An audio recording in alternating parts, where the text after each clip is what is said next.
This is the fifth video of Critique of Pure Reason by Immanuel Kant, the Four Antimonies. And there's four categories. In the first one, we talked about pretty much what my beliefs were. The second one was from an objectivism, Ayn Rand perspective. Third one was modern science's view. The fourth one, we finally got back to what Immanuel Kant's views were. And in this fifth one, I want to just apply it to just various philosophers in history and just quickly go through how they would fit into these. And this would probably just be the last video on these. Space and time, if we started off with Heraclitus, he believed in eternal flux. So space and time, did he believe in a beginning or an end, or just no beginning? Well, he believed in eternal flux. So he believed in pure change. So he believed there was no beginning, were there simple parts or no simple parts.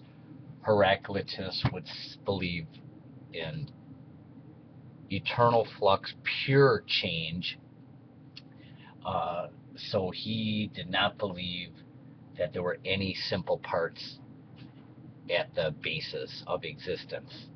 He believed in a nothingness, an eternal, pure change. That is something really hard to think about. With regards to freedom, Heraclitus, I think, would believe in this pure freedom, the one that I developed.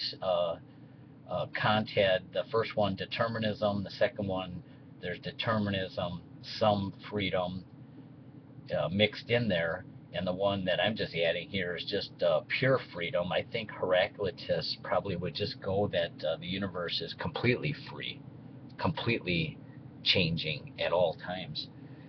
Would he believe in a God? Yes or no? I don't think it would even be relative. I think he would just say no to that question. Parmenides, that believed in one eternal, immutable reality, believed in no beginning, believed in no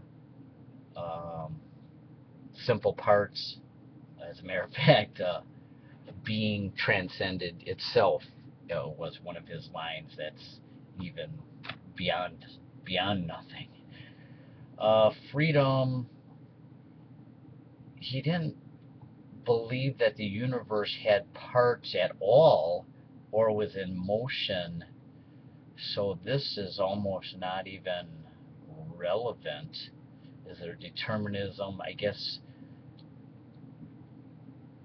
I don't even know. Probably I don't know how to answer that from Parmenides' standpoint. I guess it would just be completely free because it's not bound by anything. Was there a God? Yes or no? Being transcended itself. It was beyond even the conception of God, I believe, with him. Friedrich Nietzsche is kind of interesting. He's kind of, I had the idealist up here, the realist down here. His will to power, his overman, superman. He absolutely believed in an eternal recurrence to the universe that he clearly stated in his conclusion of Will to Power. Simple parts, he believed in the will that could break out of the phenomenal world. So I believe he probably would go back to there is no, well, he believed in nihilism. So he did not believe in simple parts. Freedom, determinism versus freedom, in a sense, because he believed in the eternal rebirth and occurrence to the universe, he believed in a determinism, but also that we were free as beings to become an overman. So I guess he would believe in both of these God, yes or no? He was absolutely no, there is no God. As a matter of fact, he believed that you could become your own God. The reason why I put Euclid on here is just because of his elements, um, his definition of a point, that is which has no extension. So that is just one of my favorite lines in the history of everything. Um, that just carries through to so much. If a point is that which has no extension, there really is no beginning. There is no end. Be completely free. God, yes or no? I'm not sure what he would think on that. Anaxagoras I put on here because he has also another outstanding quote. Believe that everything was in everything. So it's just kind of this a finite set encloses infinity kind of concept, that everything is in everything. So I think he would just believe in an eternal reality, no limited simple parts, complete freedom, and God, yes or no, I wouldn't have a clue. Idealism, again, with Berkeley, everything was in the mind. So where he stood on all of these things, I'm not sure.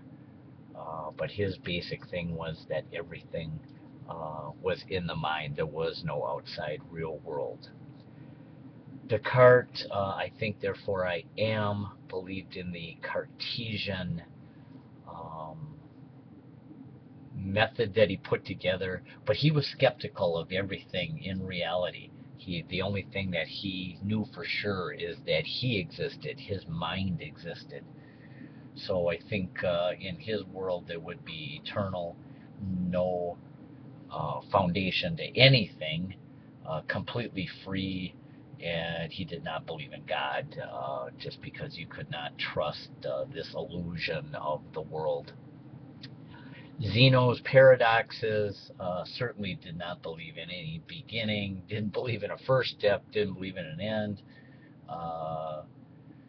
didn't believe in a smallest part, did not believe in discreteness at all, had all the paradoxes, although had some paradoxes, the stadium paradoxes, which talked about simple parts as well. So Zeno just took all the angles, whether things were deterministic or free. Again, Zeno took all angles, probably a combination of both, just nothing made sense to Zeno at all. Whether there was a God, yes or no, I don't know. Heisenberg's uncertainty principle, this one got into quantum mechanics. So with the realists, again, we had Newton down here. That was the view of the world. And then Heisenberg's uncertainty principle, that you could not know a location and a direction of a particle at the same time. And then we started getting into the wave-particle duality. So he believed in freedom and even chance as the underlying nature. We live in a deterministic, probably he would view, we live in this deterministic free world, the perceived world, or really the underlying nature of quantum mechanics with Heisenberg, Schrodinger, and Einstein, and many, many others. Ultimately, it is this element of chance, which is really interesting. Did they believe in simple parts? No. Wave-particle duality. There was an infinite nature to things. So, infinite, again, merging with nothingness, kind of a nihilistic wave-particle duality. Um, there's an infinite possibility to things, and then it gets collapses into the real world which we live.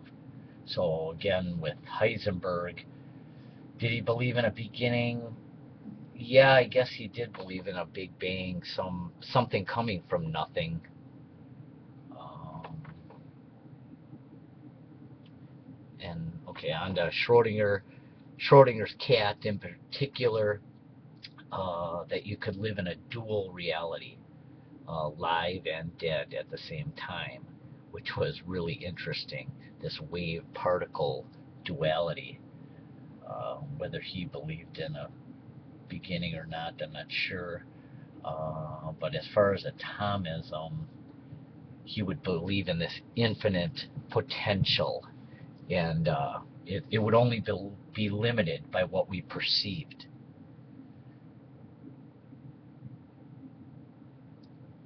Alan Watts, which now gets into Zen Buddhism, he absolutely believes in no beginning, no end, that there is no simple parts. It's completely unexplainable, infinite nature of the universe.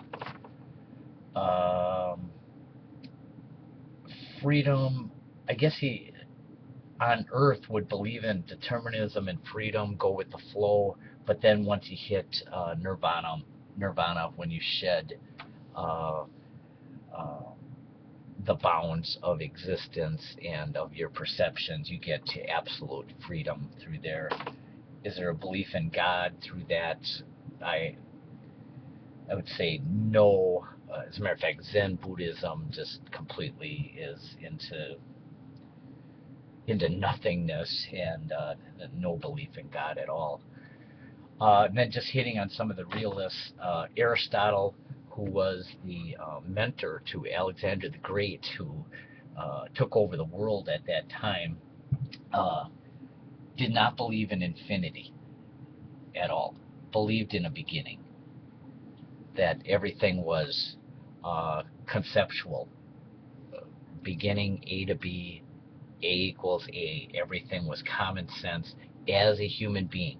All of these other considerations were not important. This was Ayn Rand's favorite.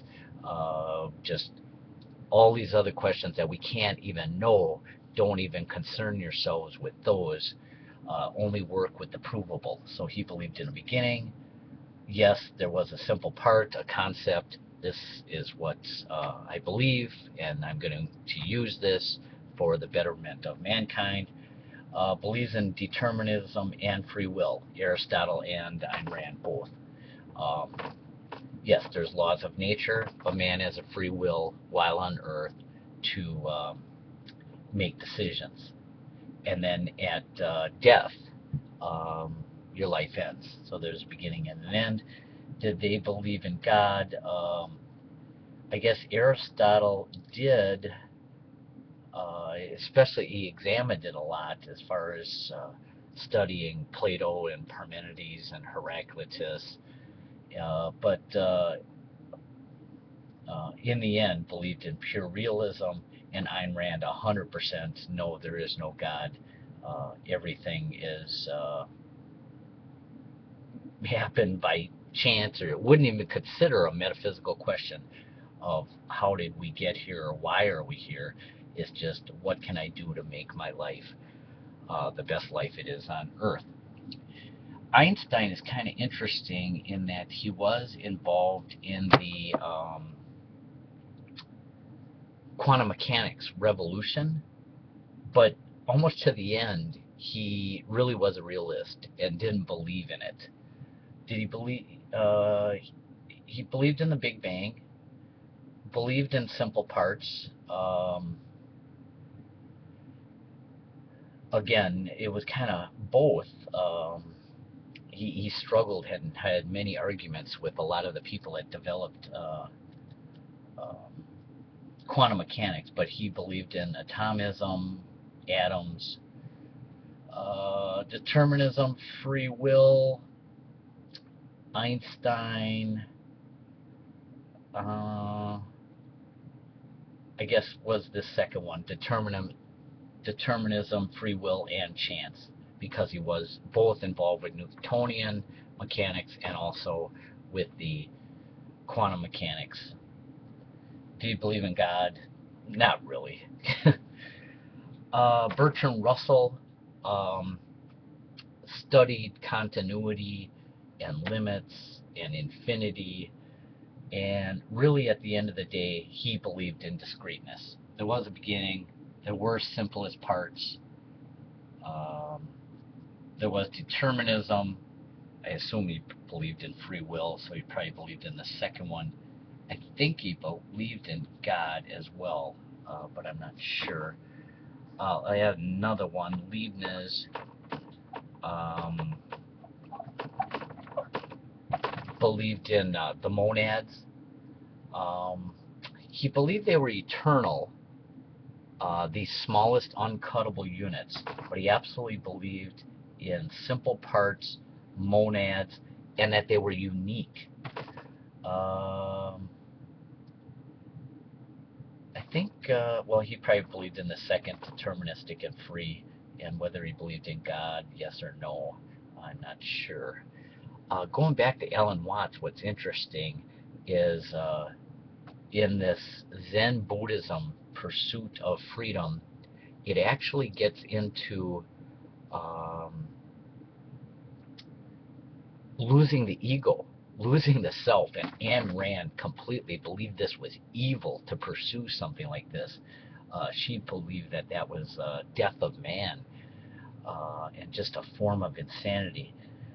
But if in Alan Watts' view and Zen Buddhist view, ultimately freedom, it comes from losing the ego and losing the limited conception of the real world that we live. So that's just hitting on a whole bunch of guys on these Antimonies in a hurry. And most of this, the last thing I had up here is what did they believe and what is the nature of the universe? And the one big thing that none of this gets into and is unexplainable is the why. Why is there existence? Why is there something rather than nothing? This is one of the biggest questions in the universe, and to a big extent, it seems that there is no reason to the universe. It's one grand accident that that existence exists.